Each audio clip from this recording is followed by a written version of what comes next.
Hello बच्चों, स्वागत है आपका मेरे channel science by Kanish Sharma में। और मैं हूं आपका साइंस टीचर कनीश शर्मा। बच्चों, अपना जो चैप्टर था वो 8 चल रहा था और उसका जो ये लेक्चर है ये है सेकंड। ठीक है बच्चों, तो हम पहले लेक्चर के अंदर बच्चों एसेक्सुअल रिप्रोडक्शन के बारे में पढ़ रहे थे और उसके 3 टाइप्स हमने पढ़ लिए थे। आप जानते होंगे कौन कौन से। एक तो था फिजन बच्चों, फिजन, फ्रेगमेंटेशन और रीजनरेशन, ये 3 हम पढ़ चुके हैं। इस वीडियो के अंदर बच्चों हम कौन कौन से पढ़ने वाले हैं। इस वीडियो के अंदर हम पढ़ेंगे बडिंग, वेजिटेटिव प्रोपेगेशन, ठीक है, वेजिटेटिव प्रोपेगेशन, और जो लास्ट वन है 6th स्पोर फॉर्मेशन। ठीक है बच्चों, स्पोर फॉर्मेशन। तो इस वीडियो के अंदर हम ये 3 टेकअप करने वाले हैं। ठीक है, पहले वीडियो में भी 3 हमने टेकअप किए थे। अब ध्यान से देखिए बच्चों, सबसे पहले हम स्टार्ट करते हैं बडिंग। तो बडिंग किसके अंदर होता है? सबसे पहले जो बडिंग है बच्चों वो पाया जाता है हाइड्रा के केस में। ठीक है, तो सबसे पहले हमने एग्जांपल कंसीडर कर दिया हाइड्रा। ठीक है बच्चों, हाइड्रा एक जीव है। ठीक है, अब बडिंग का एक्चुअल मीनिंग क्या है बच्चों वो समझिए। देखिए, हाइड्रा की जो बॉडी होती है ना वो कुछ ऐसी सी होती है। ठीक है, कुछ ऐसी सी, और ऊपर ये स्ट्रक्चर्स होते हैं हाइड्रा के। ठीक है बच्चों, तो बडिंग का मीन क्या है बच्चों? ध्यान से देखिए, बडिंग का मतलब है कि हाइड्रा के अंदर एक स्पेसिफिक जगह पे, यानी कि एक फिक्स जगह के ऊपर यहाँ हम मान लेते हैं जो कुछ सेल्स हैं वो बहुत तेजी से क्या करती हैं? डिवाइड करती हैं, यानी रैपिडली डिवाइड करती हैं बच्चों। ठीक है, रैपिडली डिवाइड करती हैं और रिपीटेडली, ये भी हम लिखेंगे इसमें। ठीक है, रिपीटेडली। अब ध्यान से देखिए बच्चों, बडिंग का मीनिंग क्या है यहाँ पे। बडिंग हाइड्रा के केस में पाई जाती है। इसमें होता क्या है कि एक स्पेसिफिक जगह के ऊपर, कहीं भी हो सकता है, ये यहाँ पॉइंट हो सकता है, यहाँ भी हो सकता है, ठीक है, एक स्पेसिफिक जगह पे कुछ एक सेल्स जो है वो बहुत तेजी से डिवाइड करती है रिपीटेडली। बच्चों, रिपीटेडली का मतलब होता है कि बार बार। ठीक है, एक बार डिवाइड हो गई 2 बन गए, 2 बार डिवाइड हो गई 4 बन गए। तो वो जो सेल्स है बच्चों वो रैपिडली डिवाइड करती है और रिपीटेडली मैनर में डिवाइड करती है। तो उससे होता क्या है बच्चों, यहाँ पे एक आउटग्रोथ जैसी बन जाती है। आप खुद समझदार हो, यहाँ पे जो बहुत सारी सेल्स इकट्ठी हो जाएंगी तो एक आउटग्रोथ सी बन जाएगी बच्चों। ठीक है, एक आउटग्रोथ सी बन जाएगी, और यही आउटग्रोथ जो बनती है बच्चों, इसी को हम क्या नाम देते हैं? बड नाम देते हैं। ठीक है बच्चों, इसको हम क्या बोलते हैं? बड बोलते हैं। ये बड बच्चों धीरे धीरे करके ग्रो करेगा, धीरे धीरे करके ये ग्रो करेगा। उसके बाद जो है ये नया हाइड्रा के अंदर चेंज हो जाएगा बच्चों। ये धीरे धीरे करके ऐसे ना ग्रो करता जाएगा।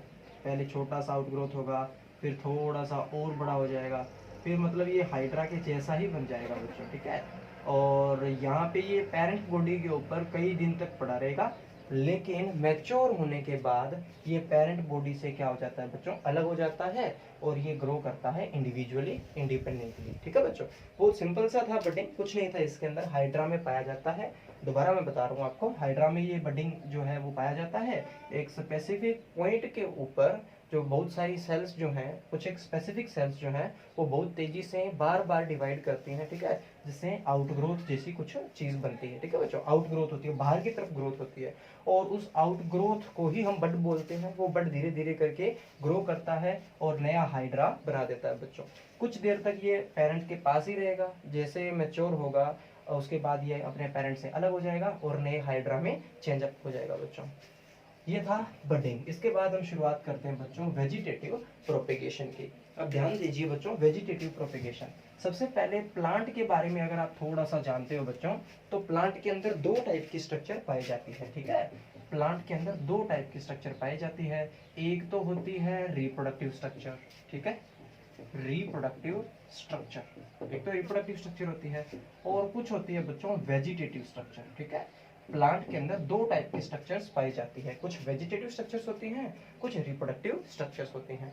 ध्यान देना बच्चों, जो प्लांट का जो फ्लावर होता है ना, मेनली रिप्रोडक्शन उसी से ही होता है।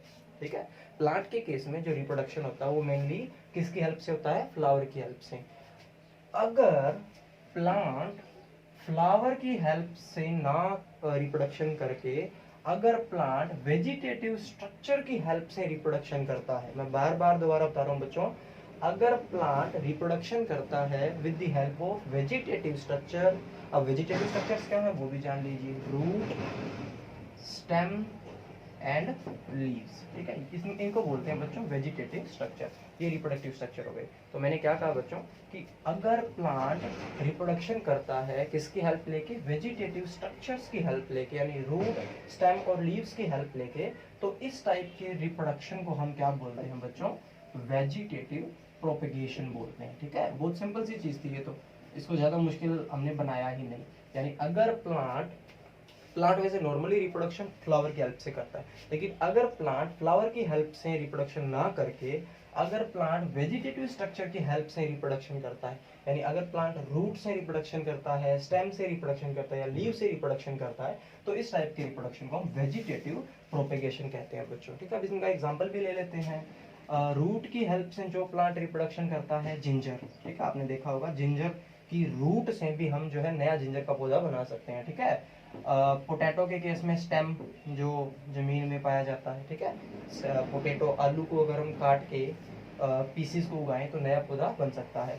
लीव्स का मैं थोड़ा सा डिटेल में बताना चाहूंगा बच्चों। लीव्स के केस में एक जो एग्जांपल आता है आपका वो आता है ब्रायोफाइलम, ठीक है। ब्रायोफाइलम बहुत बार ये पेपर में क्वेश्चन पूछा जाता है, इसलिए इसको मैं थोड़ा सा डिटेल में करवा देता हूँ बच्चों। ब्रायोफाइलम पौधे का जो पत्ता होता है ना, वो कुछ ऐसा सा होता है, ठीक है।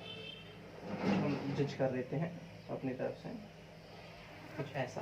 तो इस पत्ते के जो ये मार्जिन होते हैं बच्चों, ये साइड वाले मार्जिन होते हैं, उनके जो ये नोचेस है ना, यहाँ पे क्या होता है, कुछ एक बड डेवलप करते हैं, ठीक है बच्चों। छोटे छोटे बड से डेवलप करते हैं, जिन पे ऐसे पत्ते से भी बने होते हैं, ठीक है, ऐसे करके। तो ब्रायोफाइलम के लीव्स के जो ये नोचेस हैं, ठीक है, ये जो नोचेस हैं, इनके ऊपर छोटे छोटे बड डेवलप करते हैं, यहाँ भी करेंगे, और धीरे धीरे करके थोड़ी देर तो ये बड यहाँ पे जो है ग्रो करेंगे बच्चों। उसके बाद ये जमीन पे गिर जाएंगे, और गिरने के बाद नया ब्रायोफाइलम का पौधा बना देंगे बच्चों, ठीक है।